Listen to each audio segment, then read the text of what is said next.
It felt like my whole world collapsed the night my wife sat across from me at the dining table, her eyes cold, her voice stripped of all warmth, and said, "I regret every single day I spent with you.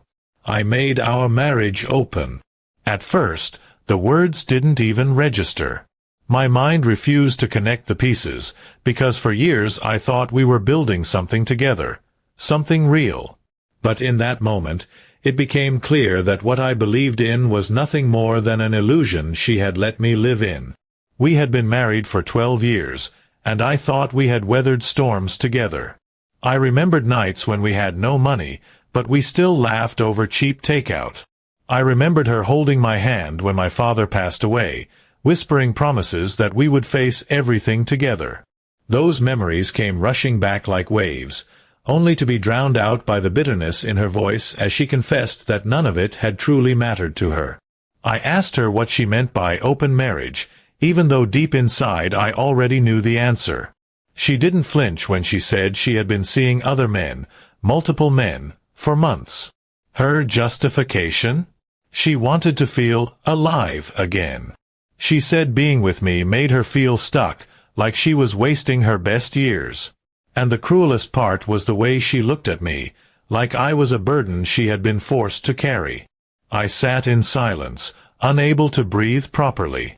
My chest tightened, and my hands shook as I tried to grasp onto something solid in the whirlwind of betrayal.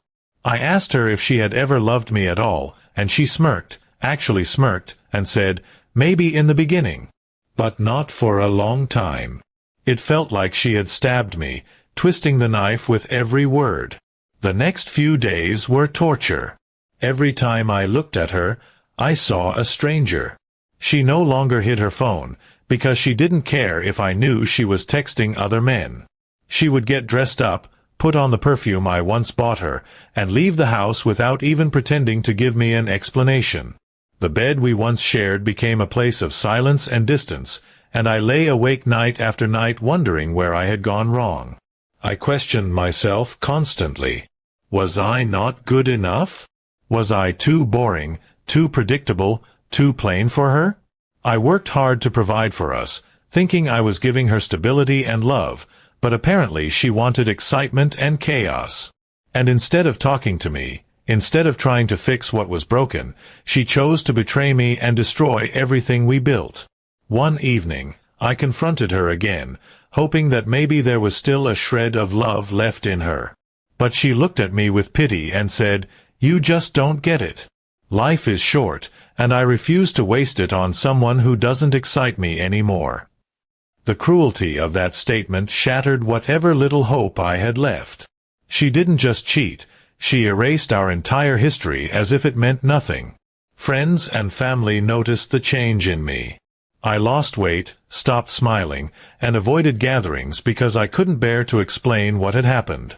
Some advised me to forgive her, to try and rebuild, but how do you rebuild when the foundation has been completely destroyed?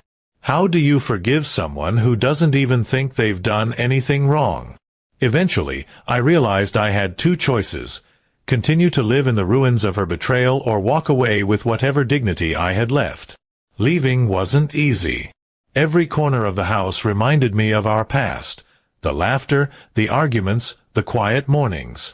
But I also realized that staying meant allowing her to keep breaking me until there was nothing left. So I packed my things. I didn't give her the satisfaction of a long, dramatic farewell. I simply told her that I deserved better, even if I didn't feel it yet. Her only response was a shrug, as if I were nothing more than a footnote in her story. That shrug hurt more than words, because it showed just how little I meant to her in the end. The first few weeks alone were unbearable.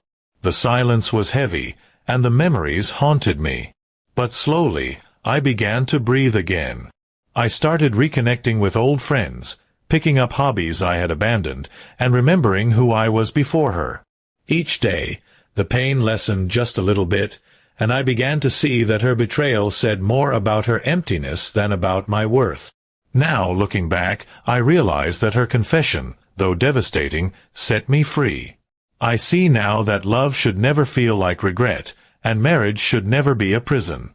She may have chosen an open marriage filled with fleeting thrills, but I chose peace, dignity, and the chance to rebuild a life that is truly mine. And though the scars remain, I've learned something priceless. Sometimes the greatest gift someone can give you is showing you who they truly are, even if it breaks you. Because once you see the truth, you can finally begin to heal.